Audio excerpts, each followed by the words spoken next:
1200 दिनों में बनाया जाने वाला टाइटैनिक सिर्फ 2 ही घंटों में क्यों डूब गया? 10 अप्रैल 1912 ये वो दिन था जब दुनिया का सबसे बड़ा और महंगा तरीन बहरी जहाज टाइटैनिक अपने पहले सफर के आगाज के लिए बिल्कुल तैयार था। उस दिन अटलांटिक ओशन बेहद पुरसुकून था और समंदरी तूफान आने का दूर दूर तक कोई चांस नहीं था। जहाज में 1500 पैसेंजर सवार भी हो चुके थे और लाखों लोग डॉक पर टाइटैनिक के पहले सफर का आगाज देखने के लिए खड़े थे।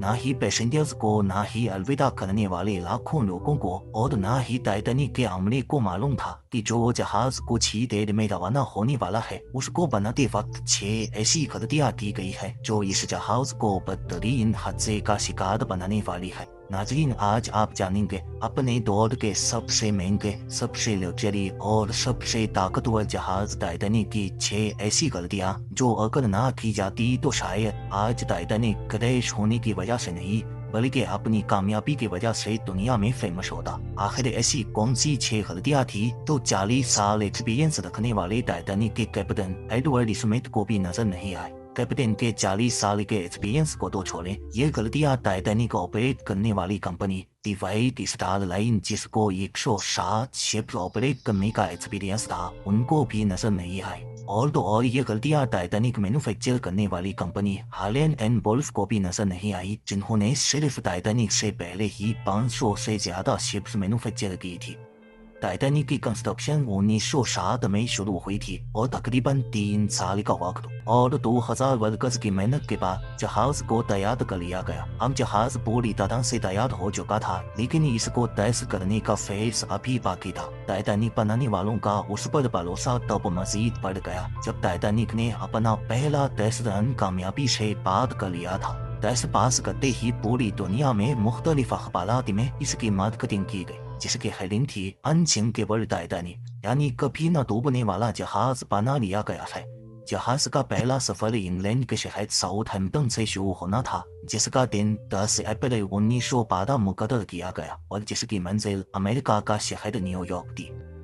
टाइटैनिक के इकोनॉमी पोर्शन में सफर करने की कीमत $30 जबकि फर्स्ट क्लास में सफर करने की $150 थी जो आज के दौर में 3,40,000 रुपए बनते हैं। इस मार्केटिंग के नतीजे में यकायक सारी टिकट्स बुक कर ली गई और आखिरकार वो दिन आ ही गया जब टाइटैनिक अपने पहले सफर का आगाज करने वाली थी। मिस्टेक नंबर 1, दोपहर को ठीक 12 बजे टाइटैनिक ने अपने पहले सफर का आगाज कर दिया और साथ ही टाइटैनिक की गलतियां सामने आना शुरू हो गई। कैप्टन स्मिथ को मालिकान की तरफ से डेडलाइन मिल चुकी थी कि किसी भी सूरत में 17 अप्रैल तक यानी सिर्फ 7 ही दिनों में न्यूयॉर्क पहुंचना है। इसी वजह से कैप्टन ने जहाज की रफ्तार शुरू से ही बहुत तेज रखी थी और यही थी टाइटैनिक की सबसे पहली गलती। कैप्टन स्मिथ को मालिकान की दी गई इंस्ट्रक्शंस और प्रेशर की वजह से न्यूयॉर्क जल्द से जल्द पहुंचना था क्योंकि यह टाइटैनिक का पहला सफर था और अगर वो न्यूयॉर्क टाइम से ना पहुंचते तो टाइटैनिक की रेपुटेशन को काफी नुकसान होता।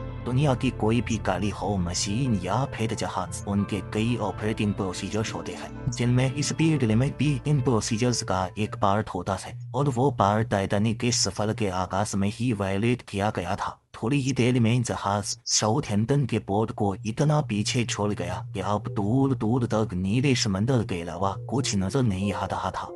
मिस्टेक नंबर 2, अब टाइटैनिक को चलते हुए 3 दिन गुजर चुके थे। फ्रांस और आयरलैंड में थोड़ी देर के स्टॉप के अलावा टाइटैनिक पिछले 72 घंटों से मुसलसल न्यूयॉर्क की तरफ बढ़ता चला जा रहा था।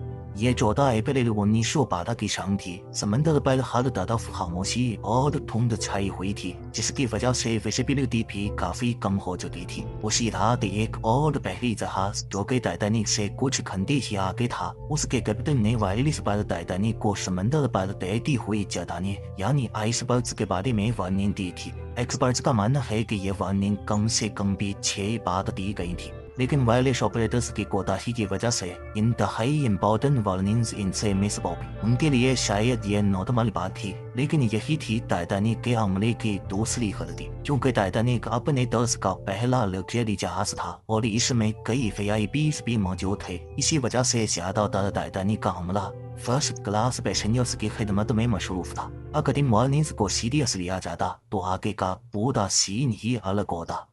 मिस्टेक नंबर 3, जहाज की स्पीड भी ज्यादा थी और उनसे एक बहुत ही इम्पोर्टेंट वार्निंग भी मिस हो चुकी थी। टाइटैनिक अब तेजी से इंतहाई बेखौफ अंदाज में आइसबर्ग की रेंज में बढ़ता चला जा रहा था, लेकिन अभी भी टाइटैनिक को हादसे से बचाया जा सकता था क्योंकि जहाज के पहरेदार अलर्ट थे जो किसी भी आइसबर्ग की इतला दूर से देखने पर ही कैप्टन को देने के लिए रेडी थे। लेकिन दूर से देखने के लिए इनके पास एक चीज मौजूद ही नहीं थी और वो चीज थी दूरबीन। जी हाँ, पहरेदार अलर्ट तो थे लेकिन वो आइसबर्ग को दूरबीन न होने की वजह से दूर से नहीं देख सकी और यही थी टाइटैनिक की तीसरी गलती। आइसबर्ग की खबर कैप्टन स्मिथ को उस वक्त हुई जब जहाज के पहरेदारों ने खबर दी कि जहाज के बिल्कुल सामने एक फुटबॉल फील्ड की साइज जितना आइसबर्ग है। लेकिन अब बहुत देर हो चुकी थी क्योंकि आइसबर्ग इंतहाई करीब आ चुका था। मिस्टेक नंबर 4, क्योंकि अटलांटिक ओशन में अक्सर शिप्स को ऐसे आइसबर्ग्स का सामना करना पड़ता है जिसको बड़ी बड़ी बहरी जहाज आराम से हैंडल कर लेते हैं। शायद कैप्टन स्मिथ ने भी यही सोचा था। आइसबर्ग की खबर मिलते ही कैप्टन स्मिथ ने जहाज के इंजन बंद करने का हुक्म दिया और साथ ही टाइटैनिक का रुख बदलने का भी ऑर्डर दिया। बेशक कैप्टन स्मिथ ने आइसबर्ग से बचने की बहुत कोशिश की, लेकिन फासला इतना कम रह गया था कि कुछ भी करना फजूल साबित हुआ। आइसबर्ग अब टाइटैनिक के सेंटर से टकरा चुका था, लेकिन टाइटैनिक के अभी भी बचने की काफी उम्मीद बाकी थी। यह उम्मीद बाकी रह गई थी कि शायद आइसबर्ग जहाज की बॉडी को नुकसान न पहुंचाए या फिर आइसबर्ग जहाज से टकराते ही खुद ही टूट जाए। और शायद होता भी ऐसे ही अगर टाइटैनिक की चौथी गलती अपना काम ना दिखाती। एक्सपर्ट्स का मानना है कि टाइटैनिक की बॉडी पर जो रिवेट्स लगी थी वो स्टील की नहीं बल्कि कास्ट आयरन की बनी थी। इन रिवेट्स का काम लोहे के बड़ी बड़ी पीसेस को आपस में जोड़े रखना होता है, लेकिन जो कि कास्ट आयरन स्टील से नरम होता है। इसी वजह से जिस जगह आइसबर्ग टाइटैनिक की बॉडी से टकराया वहां के रिवेट्स प्रेशर की वजह से खुल गए और फिर वही हुआ जिसका डर कैप्टन स्मिथ को था। मिस्टेक नंबर 5, टाइटैनिक की टक्कर एक फुटबॉल फील्ड जितनी बड़ी आइसबर्ग से हो चुकी थी और अब जहाज के निचले हिस्से में पानी भरना शुरू हो चुका था। इस खतरनाक तसादुम ने पूरे अमले और पैसेंजर्स को अलर्ट कर दिया था और साथ ही जहाज में मौजूद टाइटैनिक के मालिक जोसेफ बेलोस को भी। बेशक टाइटैनिक में पानी भरना शुरू हो गया था, लेकिन अभी भी टाइटैनिक के बचने की उम्मीद बाकी थी क्योंकि टाइटैनिक को ऐसे डिजाइन दिया गया था कि अगर इसके 3 फ्लोर्स में पानी भर भी जाए फिर भी यह नहीं डूब सकता। लेकिन बदकिस्मती थी इस जहाज की कि 3 फ्लोर्स को क्रॉस करके पानी अब चौथी फ्लोर तक जा पहुंचा था। अब मामला हाथ से निकल चुका था। टाइटैनिक आहिस्ता आहिस्ता ओशन में डूबता जा रहा था। अब जहाज की फिक्र किए बगैर इसमें मौजूद पैसेंजर्स की जान बचाने का वक्त आ चुका था। कैप्टन स्मिथ ने रेडियो पर इमरजेंसी अलर्ट जारी कर दिया। जब तक कोई मदद के लिए आता तब तक पैसेंजर्स को लाइफ बोट्स में शिफ्ट करने का प्लान दिया गया। लेकिन इस मौके पर 5वीं गलती ने अपना काम दिखा दिया। जी हाँ, जहाज में टोटल 32 लाइफ बोट्स की जगह थी, लेकिन कोताही की वजह से सिर्फ 20 बोट्स ही रखी गई थी। पैसेंजर्स थे 1500 और बोट्स थी सिर्फ 20।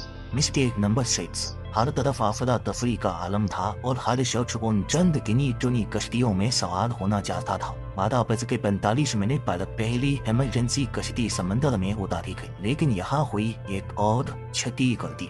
अफरा तफरी के आलम में कश्तियों को पूरा भरे बगैर ही समंदर में उतार दिया गया, जिसमें ज्यादातर फर्स्ट क्लास पैसेंजर्स को तरजीह दी गई थी। यानी जो लोग ज्यादा अमीर थे उनको पहले बिठाया गया था। कश्तियों में अगर ज्यादा पैसेंजर्स को बिठाया जाता तो इंसानी जानें कम जाया होती। अब जहाज तेजी से समंदर में डूबता जा रहा था। 2:18 पर शॉर्ट सर्किट की वजह से टाइटैनिक की सारी रोशनियां बुझ गई थी और अगले ही लम्हे जहाज टूटकर 2 हिस्सों में तकसीम हो गया। यूं टाइटैनिक को समंदर के अंदर मुकम्मल तौर पर डूबने के लिए 2 घंटे 40 मिनट लगे और इस तरह 1500 लोग अटलांटिक ओशन के ठंडे पानी में डूबकर मर गए। आपको एक और बात ही बताते चलें कि पानी का टेम्परेचर उस वक्त -2 डिग्री सेंटीग्रेड था। मतलब अगर पैसेंजर्स इस ठंडे पानी में छलांग भी लगाते तो बचने का कोई चांस नहीं था, जो कि इंसान इतने कम टेम्परेचर में 30 मिनट से ज्यादा जिंदा नहीं रह सकता। कहा जाता है कि मरने वालों की तादाद 1500 से भी काफी ज्यादा थी, जो कि जिन लोगों की जहाज के हमले से जान पहचान थी उनमें से काफी लोग जहाज पर बगैर टिकट सवार हुए थे। जिंदा बच जाने वालों में सबसे ज्यादा तादाद बच्चों और खवातीन की थी। दूसरी तरफ कैप्टन स्मिथ था جو سارا وقت لوگوں کی جان بچانے میں لگا رہا اور وہ آخری آدمی تھا جس نے ڈوبتے جہاز سے چھلانگ لگائی تھی۔